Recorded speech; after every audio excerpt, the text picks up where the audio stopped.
part of what you get. I came in this business saying I was going to expose. When I talked about Michael Jackson, when I talked about R. Kelly, they canceled me for these things because why would you talk about another black dude? Race is not where the line is drawn. It's God's side and the other side. And we don't care nothing about the other side. Period. All of these big dick deviants is all catching hell in 2024. It's up for all of them. It don't matter if you Diddy or whoever you is. TG Jakes, any of them. All lies will be exposed. That's all. And anyone who takes that the wrong way, know why they take it the wrong way. Certified lover boy, certified pedophiles. I'm not in this music scene like a lot of other people are, but drama and feuds on the internet can easily transcend genres, and this is perfect proof of that. What once started as light jabs against one another now has me and thousands of people listening to how Drake is a predator.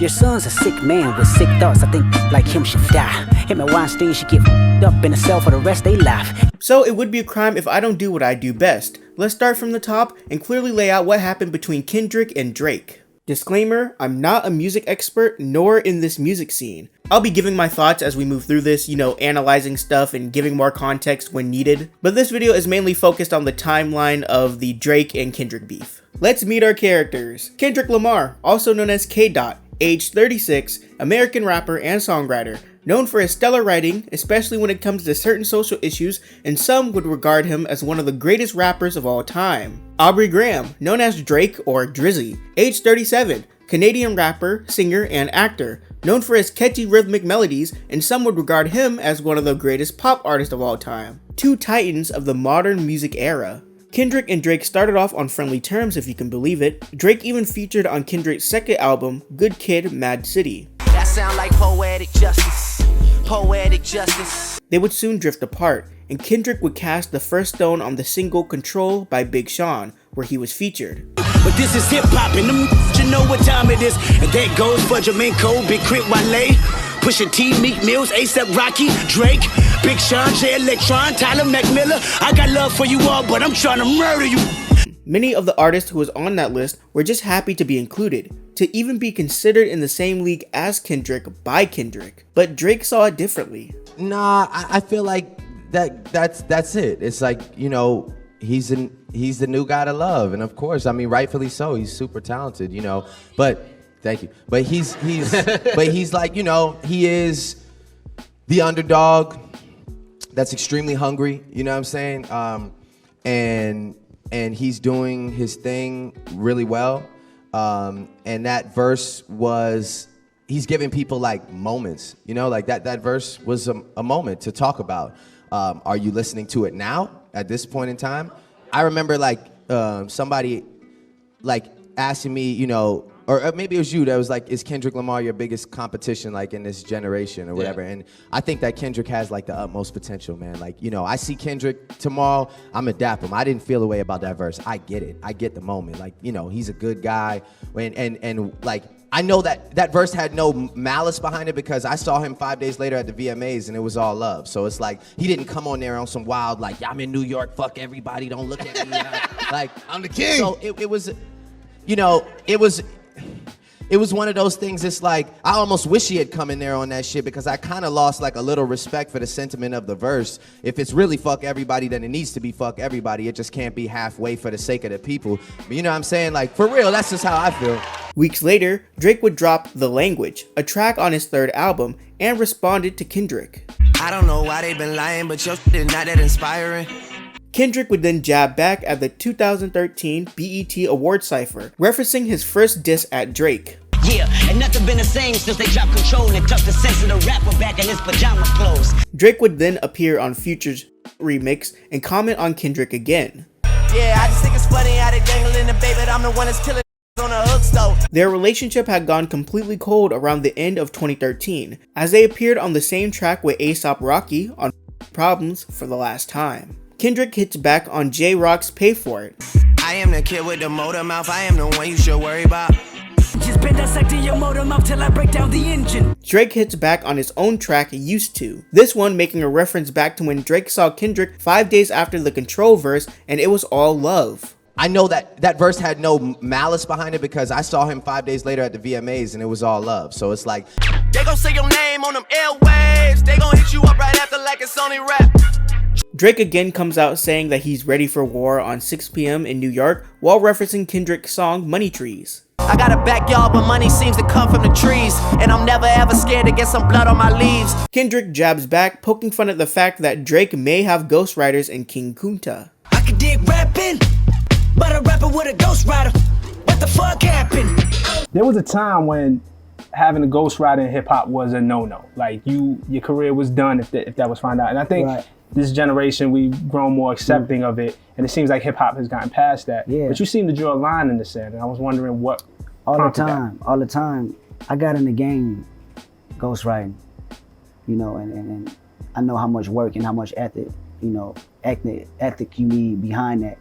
So at the end of the day, it's really about respecting that, respecting these writers, but also as a new artist, you have to stand behind your work, man, and you have to really truly honor the code of hip hop as a new artist. You know, I'm not mentioning the older guys that already laid down the foundations and have the accolades and things like that. The new kids that's coming in this generation, we weren't taught that. You know, we shouldn't be taught that just because the time is new.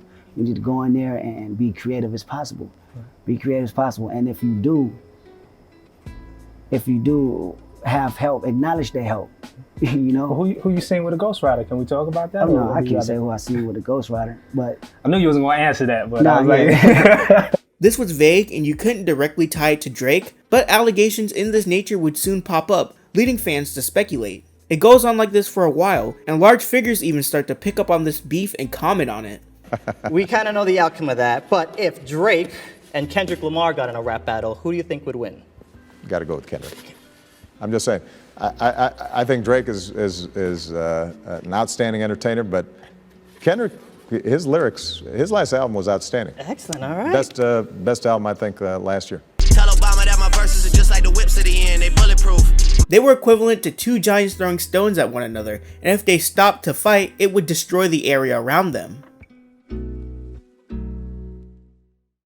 Drake releases an album titled For All the Dogs on October 6, 2023. On one of the songs in this album, First Person Shooter, Drake and J. Cole, who is featured in this song, at some point mention Kendrick and how he, Drake, and J. Cole are the big three of rap. Love when they argue the hardest MC. Is it KDot, is it Aubrey or me? We the big three like we started a league. Another important part of the song is when Drake compares himself to Michael Jackson, as Drake at the time was tying Michael Jackson for most #1 hits by a male solo artist. Oh, I'm one away from Michael, nigga. Beat it, nigga. Months later, Future and Metro Boomin released an album titled We Don't Trust You on March 22nd, 2024. A lot of guest artists came on to collaborate on tracks like Travis Scott and The Weeknd. One of these artists was Kendrick Lamar on the single Like That. In this song, he responds to Drake and J. Cole, saying that there is no big three. Motherfuck the big three, nigga, it's just big me, nigga, bum! He also says that Prince outlived Michael Jackson, calling out how silly it is that Drake holds on to this Michael Jackson achievement, because like how Prince was more influential than Michael despite the achievement, Kendrick would be more influential than Drake. Best work is a light pack, nigga, Prince outlived Mike Jack, nigga, bum! You'd think that Drake would be the first to respond to Kendrick, if he wanted to, but it wasn't him, it was J. Cole. April 4th, 2024, he released his album, Might Delete Later, and responds to Kendrick on the last track, 7 Minute Drill, where he rips on Kendrick for falling off And he's still doing shows, but fell off like the Simpsons. and for being short. Your arms might be too short to box with the god. Days later, April 7th, J. Cole performs live at the Dreamsville Festival, and about 15 minutes before his set ends, he talks about the diss track he just released. So I'm so proud of that project, except for one part. It's one part of that shit that make me feel like, man, that's the lamest shit I ever did in my fucking life, right? Y'all heard some shit that happened 3 weeks ago, however long it was. Y'all heard that bazooka that was dropped on the motherfucking game, right? So all of this time of me moving on my own accord, for the first time I was tested. Why am I tested? Because I got the world and I got my niggas like, what you gonna do, Cole? My niggas like, boy, I must have had 1,000 missed calls. Oh my fucking God. text flooded. I couldn't even answer my shit. Nigga, it's wartime. Boom, boom, right? Niggas want to see blood.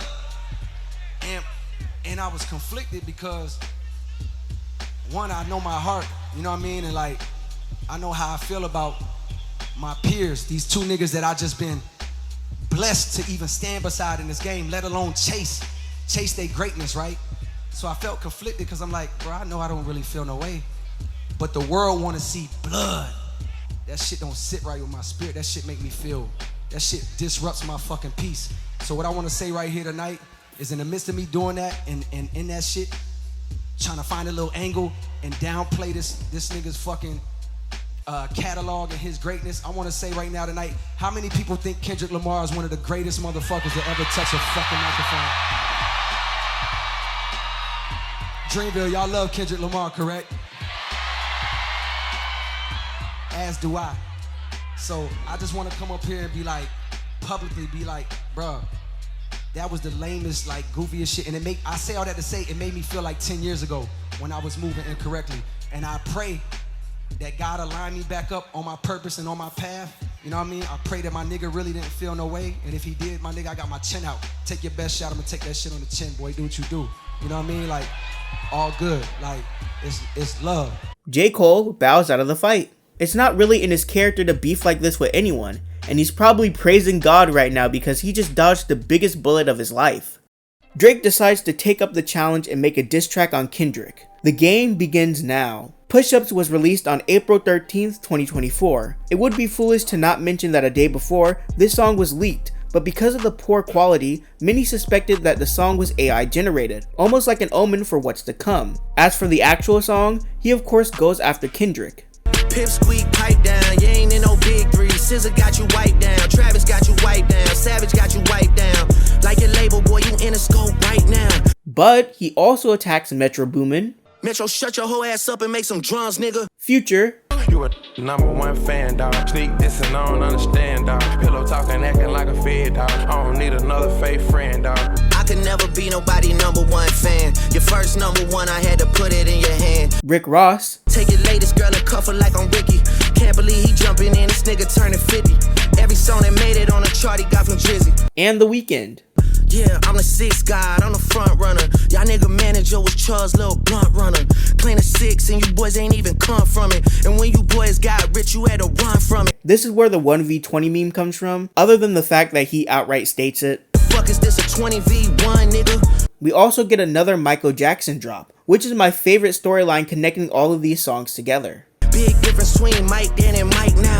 What the fuck is this, a 20v1, nigga? What's a prince to a king? He a son, nigga. The entire song was pretty much a bunch of well-delivered insults. The track cover that accompanied the song was Kendrick's Shoe Size. You won't never take no chain off of us. How the fuck you big stepping with a size 7 man's on? And even the title of the song was making fun of Kendrick doing push-ups. Rick Ross responded to Drake's disses on him on April 15th in a song titled Champagne Moments, where he mainly goes after Drake for all of the cosmetic surgery he had done on himself. Yeah, you had that surgery, that 6-pack going, that's why you wearing that funny shit at your show. You can't hide it, nigga. It was very clear, however, that this battle was between Drake and Kendrick, when Drake decided to drop another diss track on Kendrick titled Tailor Made Freestyle on April 19th, 2024. This one ups the escalation, because in this one, Drake isn't alone. The song starts with an AI-generated voice of Tupac telling Kendrick that he needs to step up and take care of Drake. The biggest dig being that Tupac is Kendrick's greatest source of inspiration. You have made some references to Brenda, the Brenda Got a Baby thing. How much does Tupac influence you on this album? Because I know you're very influenced by him, period. But on this album, did you think of him in any way in his storytelling and the way he writes? Or Definitely. Storytelling was the whole niche of this album. I want to bring that back into the game. And what Pac showed me was really, not being scared to show, vulnerability in your music, because that makes, the biggest connection, with the audience. Gotta leave this motherfucker broken and bruised before we really lose. You asked for the smoke, now I seen you too busy for the smoke. I won't lie, the people confused. Next is AI Snoop Dogg, who has collaborated and is pretty close to Kendrick. He too begs Kendrick to respond to Drake, as everyone is now watching. What you think about the current scene of LA hip hop? You following Roddy and everything that's going on in LA? You proud of LA right now? I love it. I get a chance to stand back and watch the youngsters do what they do. I mean, I did my thing with it for 20-something years as far as being the king of the West Coast. Gave the crown to Kendrick Lamar. I didn't give it to him. Actually, he took it. But I had to take it off my head and give it to him. And he been running wild with it, and the music that's been coming out from the West has been very, very good. It's international. It's not just regional. It's not local no more. It's global. Yes, you. What the fuck you really got to do? We passed you the torch at the House of Blue. World is watching this chess game, but are you out of moves? Dot, you know the D.O.G. never fucking doubted you. But right now it seems like you posted up without a clue of what the fuck you about to do. Lastly is Drake, who does the same as the last two voices. Taunt Kendrick because he hasn't responded yet. What the fuck is taking so long? We waiting on you. The rest of y'all are definitely involved. Y'all getting it too. Soon as you get the courage to drop, I'm out on the loose. He outright says that the reason he probably hasn't dropped is because he has to wait for Taylor Swift to give him the green light. But now we gotta wait a fucking week, cause Taylor Swift is your new top. And if you about to drop, she gotta approve. This was pretty crazy, honestly. Using AI in such a strategic way to goat Kendrick into making a response was very entertaining to see. Drake laid it out pretty clear, so now everyone is waiting for what Kendrick has to say. In a notepad doing lyrical gymnastics, my boy. You better have a motherfucking quintuple entendre on that shit. Some shit I don't even understand, like, this shit better be crazy. We waiting on you. Yeah. Kendrick drops his next track, Euphoria, on April 30th, 2024. The song cover is simply the definition of euphoria, which is also a reference to the show Euphoria, of which Drake is an executive producer of. This song has a lot of double entendres, which if you don't know, is a phrase with multiple meanings, so it gave a lot of people something to chew on. One of the craziest double entendres he dropped was this one, where he outright says that he could double down on it by stating what the other meaning of this line is. One theory was that pacify could also refer to pacifier, referring to the fact that in the past, Drake has dated some pretty young women, but Kendrick decided to spare him. I make music that electrify 'em, you make music that pacify 'em. I can double down on that line, but spare you this time. That's random acts of kindness. Know you're a master manipulator and habitual liar too. But don't tell no lie about me, and I won't tell truths about you. The whole song is like this, as Kendrick continuously calls out Drake as a person and artist. I hate the way that you walk, the way that you talk. I hate the way that you dress. I hate the way that you sneak this. If I catch flight, it's gonna be direct. And finally, Kendrick once again references Michael Jackson. If you reverse the sample in the beginning of the song, you hear this. Euphoria. Everything they say about me is true. Which is a line from The Wiz, a black reimagined version of The Wizard of Oz, and a version Michael starred in. You're nothing but a phony. I'm out. The Wizard's out. He's not here. He's out. Yes! Everything they say about me is true. I'm a phony. This song is definitely tied for my favorite out of this entire beef because of how poignant and direct it was. The energy just feels really good, but you can tell that Kendrick has more in the chamber. We ain't gotta get personal, this a friendly fade, you should keep it that way. I know some shit about niggas that make gonna wanna look like a saint. Like that is Kendrick reminding everyone how it's supposed to be around here, and Euphoria is the warning shot. After this, the two died down for a couple of days while the internet was left to discuss what the heck was going on. Both Euphoria and Push-Ups were blowing up. Drake posts on his Instagram a clip from the 1999 film 10 Things I Hate About You, seemingly to mock that section of his song. I hate the way that you walk, the way that you talk, I hate the way that you dress. I hate the way you talk to me and the way you cut your hair. I hate the way you drive my car. I hate it when you stare. I hate your big dumb combat boots and the way you read my mind. I hate you so much it makes me sick. It even makes me rhyme. I hate it. I hate the way you're always right. I hate it when you lie. I hate it when you make me laugh. Even worse when you make me cry. Drake, through academics, has also teased a response to the track. Speaking on his Rumble channel, Ak read out a text from the rap star that said, he says, I'm energized. Well, he's quoting Kanye though. He's like, I'm energized by the elimination of Drake with a bunch of laugh emojis. Then he says, see you soon. The media personality also claimed that Drake told him, and he literally said, if you think this is fire, you have no idea what I got coming.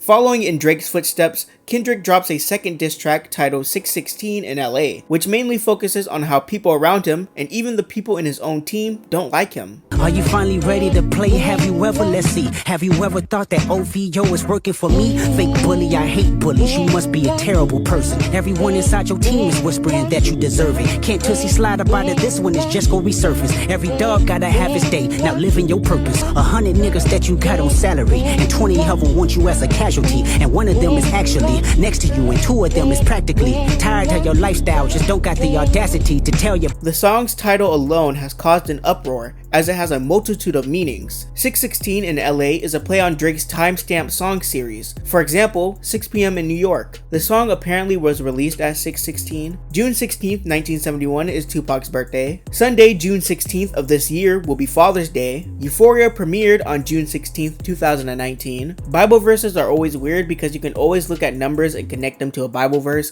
Here are some that people found the most relatable. 616 is the mark of the beast, so people believe that he is calling Drake the devil. Nicole Simpson had her funeral on June 16th. The song cover is a photo of a glove which people have speculated the meaning of, saying that Drake is a white woman Kendrick just killed. There's probably more, but I think you understand the idea. Your little means is losing steam, they figured you out. The first opinions is not convincing, y'all need a new route. It's time that you look around on who's around you. Before you figure that you're not alone, ask what Mike would do.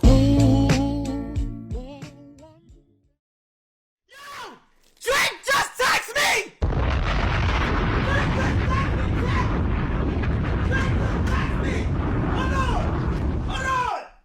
Hold on, wait! Stay on stream.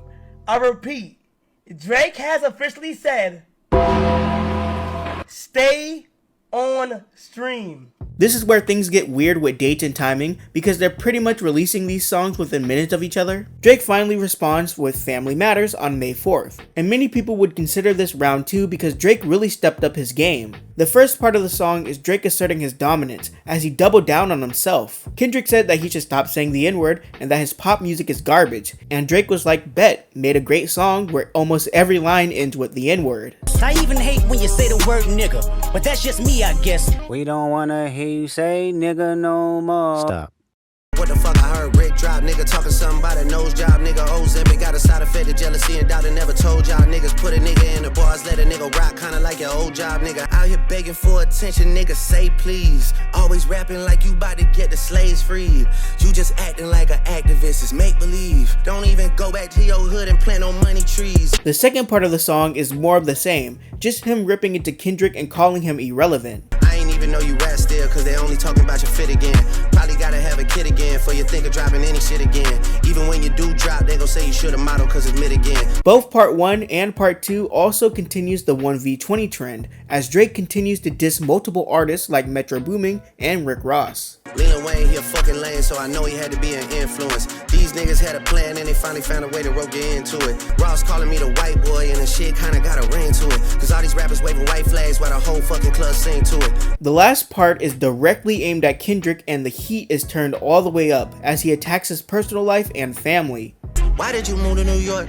Is it cause you live in that bachelor life? Proposed in 2015, but don't wanna make her your actual wife. I'm guessing this wedding ain't happening right, cause we know the girls that you actually like. He touches on domestic abuse allegations levied at Kendrick. When you put your hands on your girl, is it self-defense cause she bigger than you? He talks about how Kendrick may feel a type of way when it comes to his skin color, bringing back Michael Jackson into the fray. Our son should go play at the park. 2 light-skinned kids, this shit would be cute, unless you don't wanna be seen with anyone that isn't blacker than you. We get it. It's all making sense. Maybe I'm Prince and you actually Mike. Michael was praying his features would change so people believe that he's actually white. Even the music video takes some digs. The first part of the video is the van from Kendrick's second album cover being disposed of, and how the past between them means nothing because remember, they were on that same album together. A shot of 2 cakes saying happy divorce and happy co-parenting. Michael Jackson figurines to make the later line sting more. This was fantastic, honestly. Maybe a bit too long, but I did enjoy the ride.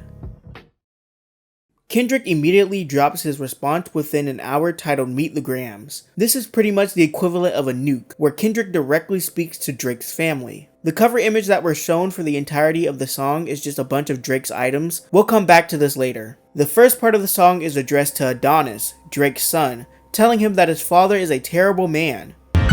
Dear Adonis, I'm sorry that man is your father. Let me be honest. It takes a man to be a man. Your dad is not responsive. How he has kids that he ends up hiding. Don't be ashamed about who you with. That's how he treats your moms. Don't have a kid to hide again. Be sure.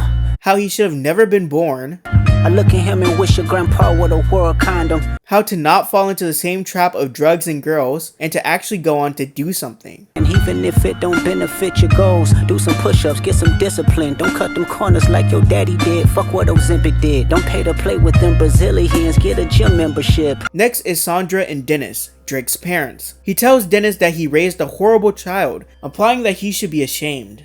Dear Dennis, you gave birth to a master manipulator. I'm blaming you for all his gambling addictions, psychopath intuition, the man that liked to play victim. You raised a horrible fucking person. The nerve of you, Dennis. And he tells Sandra about how horrible of a man Drake is. Sandra, sit down. What I'm about to say is heavy. Now listen. Your son's a sick man with sick thoughts. I think niggas like him should die. Him and Weinstein should get fucked up in a cell for the rest of their life. He goes on to basically call Drake a predator. He got sex offenders on Hovio that he keep on a monthly allowance. A child should never be compromised, and he keeping his child around him. And we gotta raise our daughters knowing there's predators like him lurking. The next person Kendrick addresses is an unnamed girl who's assumed to be Drake's daughter that no one knows about. He implies that the girl is turning 11 and is still being ignored. Dear baby girl, I'm sorry that your father not active inside your world. Should be teaching you timetables or watching Frozen with you. Or at your 11th birthday singing poems with you. The final verse is addressed to not Drake, but Aubrey. Kendrick says that this was supposed to be a fun game, but he brought family into it, so now it's personal. Dear Aubrey, I know you probably thinking I wanted to crash your party, but truthfully I don't have a hating bone in my body. It's supposed to be a good exhibition within the game, but you fucked up the moment you called out my family's name. He lists out all of his problems, why he is the way he is, and that he has always been lying to himself. Cause you lied about religious views, you lied about your surgery, you lied about your accent and your past tense, all is perjury. You lied about your ghostwriters, you lied about your crew members, they all pussy, you lied on them, I know they all got you in them. You lied about your son, you lied about your daughter, you lied about them other kids that's out there hoping that you come. You lied about the only artist that can offer you some help. Fuck a rap battle, this a long life battle with yourself. It's insane how hard this goes. It feels so real. There's no more of me or anyone sitting here and trying to dissect the clever wording of Kendrick. Before there were double entendres, and look, 616 means so many different things. Kendrick even says in the song that he's done with the metaphors. Why you had to stoop so low to discredit some decent people? Guess integrity is lost when the metaphors doesn't reach you. But now, it's time to be real. Hey Drake, I hate you, you're a predator, you're an awful father, you're an awful man, and you should die. 20 hours after the song drops, Kendrick doubles down. I was literally writing this script when it went live, and by the time 20 minutes had passed, it had 500,000 views. Titled Not Like Us, Kendrick makes sure that Drake can't run from the battle he engaged in. The song cover is Drake's house with a lot of sex offender markers on them, and the song is a club banger. If Meet the Grams was the nuke, now Kendrick is playing around in the crater. It's just a song where he doubles down. He makes fun of Drake being the sex god or god of Toronto, instead being a sex freak. Freaky ass nigga, he a 69 god. Freaky ass nigga, he a 69 god. Hey, hey, hey, hey, run for your life. He makes fun of his record label. Say OV ho, OV ho. Say OV ho, OV ho. Oh, and he calls Drake a pedophile. Can't forget that one. I hear you like I'm young.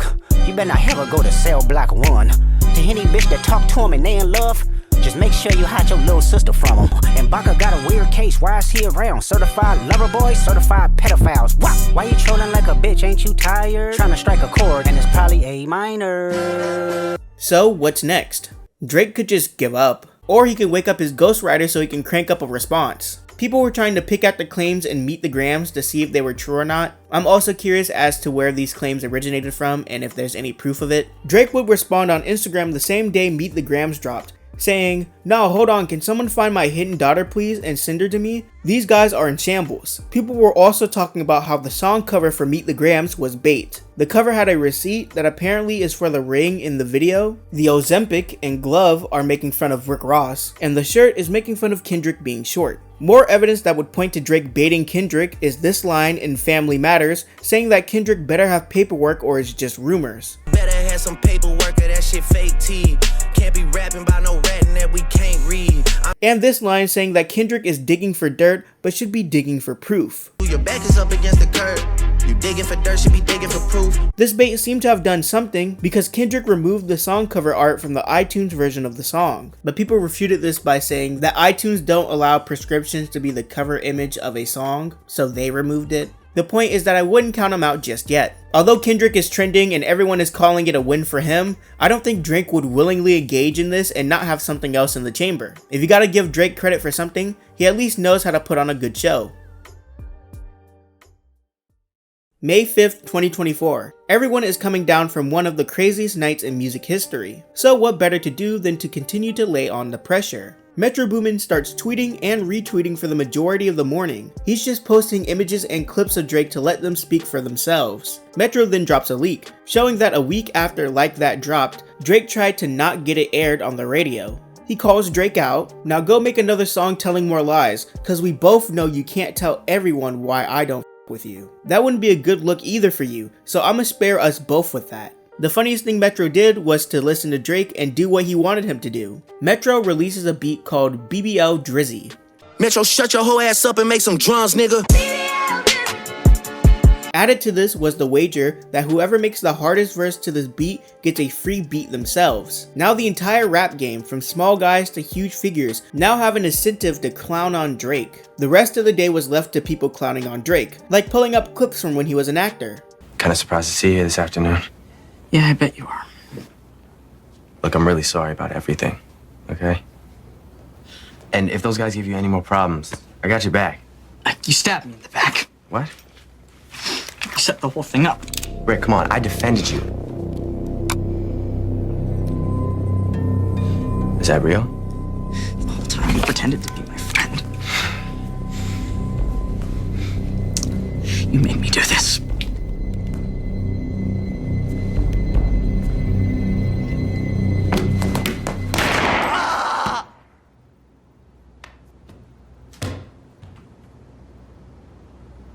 Curious to figure out what all this pedophile stuff is, an infamous clip of Drake interacting with a fan on stage who is 17 resurfaced.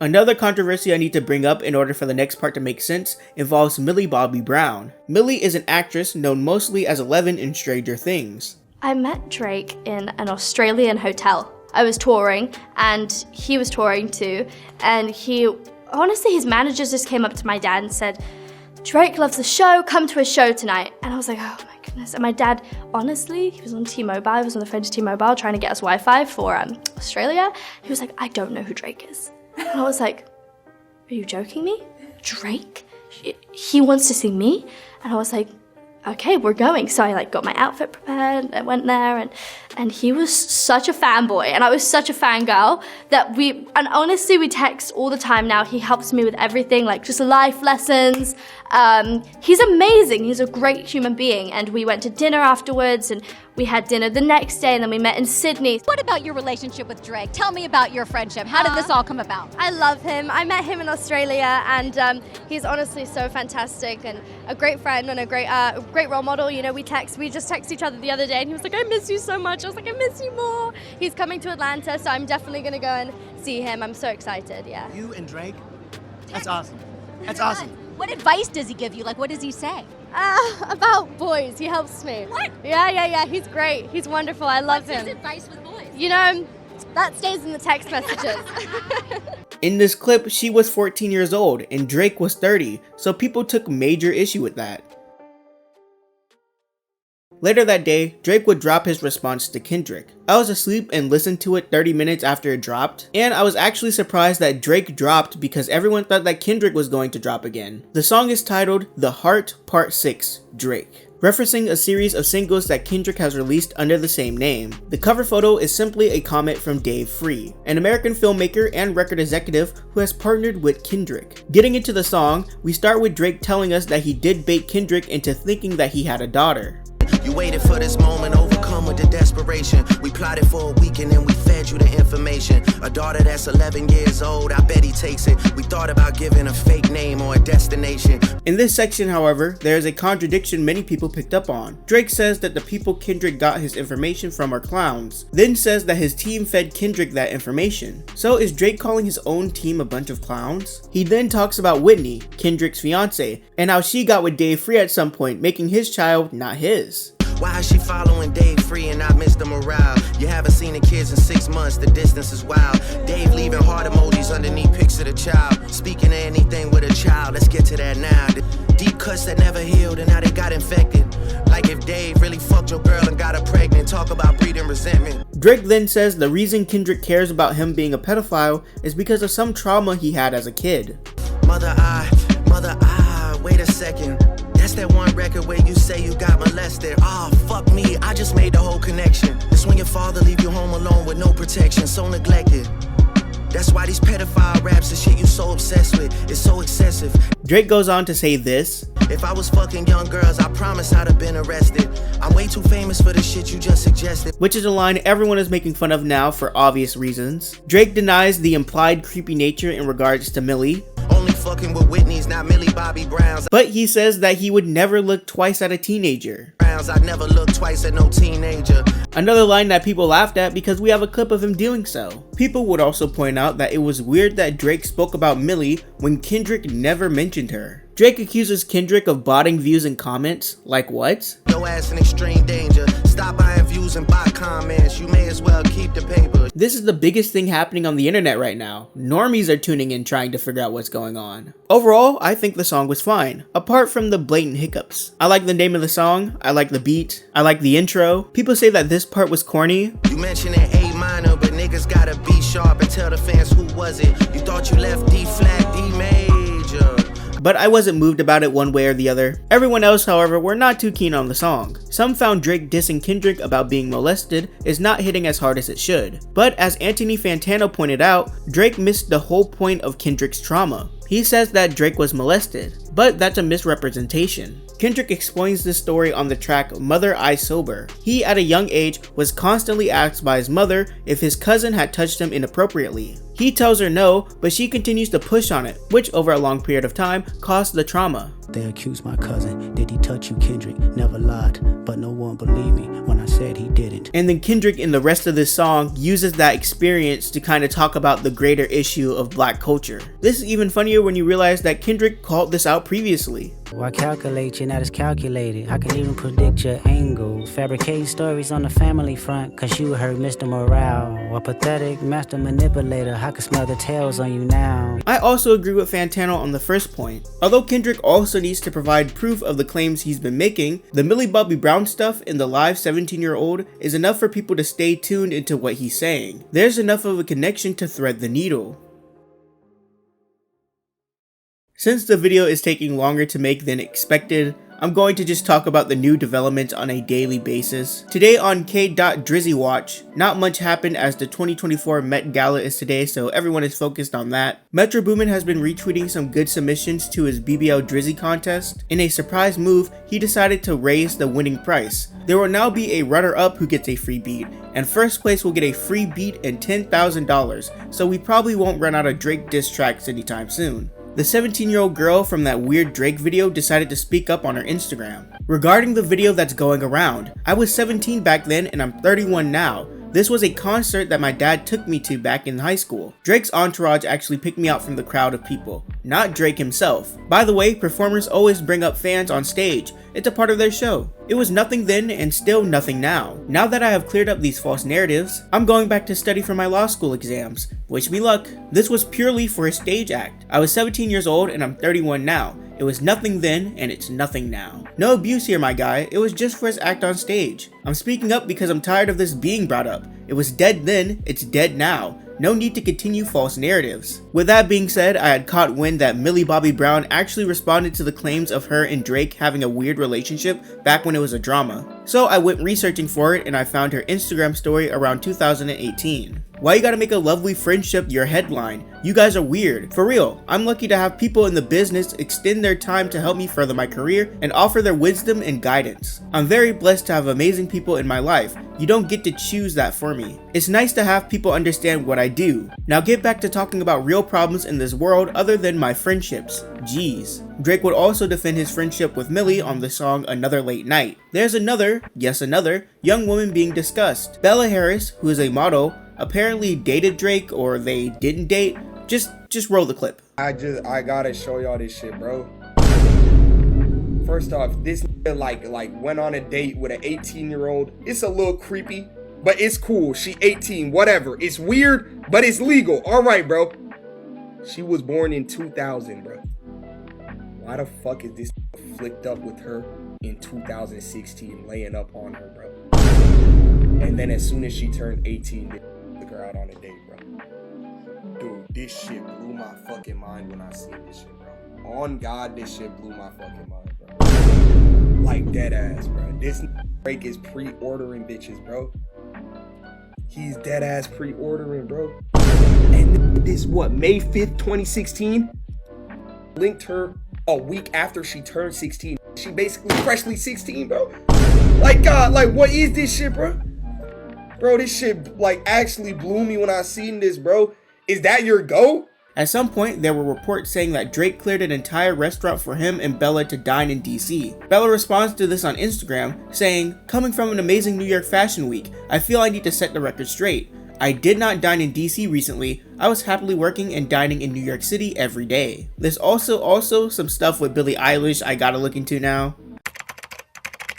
Okay, so from what I gathered, it's just the same deal as Millie. Billie Eilish reveals that Drake texts him and is a nice guy. People find it weird because she's 17 at the time and Drake is like 30 or something. Then Billie comes to defend him. I believe there are more, but we get the point, right? Kendrick Lamar has released all copyright from content creators' reaction videos, so now you can react to his music and earn money. That doesn't help me though. My dashboard looks like a war zone right now. I have a Patreon and there are super thanks. Please support me. Technically this would be the next day, but since I'm up, I'm gonna count it for today. Apparently people are catching Metro delete some very sus tweets. I'm not gonna read them, but you'll see them all flash on the screen. There are also some tweets like this coming from Drake a long time ago, and people were running with that and making jokes about that, and apparently there are like a lot of these Metro tweets. Like, it's kind of crazy. It's looking like Drake threw in the white flag and the battle is over. Some believe that the next move should be fact-based. Both had said some things that need backing, so now is the time where it gets backed up, if true. People are even questioning if Drake even baited Kendrick in the first place. So it's time you show us how you did it, Drake. Because none of us believe that shit, bro. Number one, Buddy said whoever you got your info from is a fucking clown. Then proceeds to say, nah, it was us that gave you the false info. So y'all are clowns? On Euphoria, Kendrick was like fabrications on the family front because you heard Mr. Morale. I can predict your every angle. Drake drops Family Matters. Now you let me know how the fuck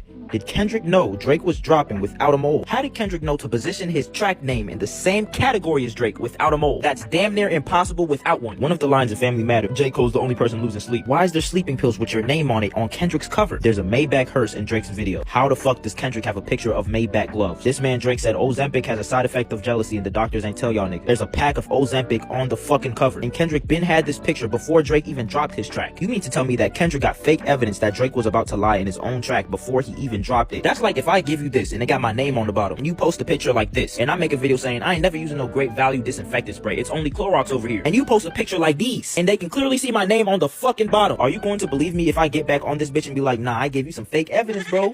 Alright, new day, new stuff to talk about on K.Drizzy Watch. Biggest news to come out today. Police are on the scene at Drake's Brittle Path home following a reported overnight shooting. Officers responded to reports of a shooting at 2:09 a.m. Tuesday. One man was hospitalized with serious injuries. The person injured was not Drake. And obviously this sucks. I think whoever got shot was a random security guard, and it was a drive-by shooting. New music was going to actually drop today, but because of the shooting, the plans changed. There was a stupid leak talking about how the studios were trying to stop Drake and Kendrick from beefing. I thought that this wasn't true from the jump. Apparently it was disproven. Both Future and Gunna are teasing something to drop on May 10th, which will probably be Drake related. I think this is going to be the end of the video for me. Hopefully if I'm fast enough, I have it out before May 10th, but even if I don't want to cover any more songs. So yeah, I guess we could just roll the outro. It's hard to say what's going to happen next. Like, I can record this entire outro and within a day it can become obsolete. And I don't want to keep re-recording this. So I'm going to keep this outro vague and not say much more.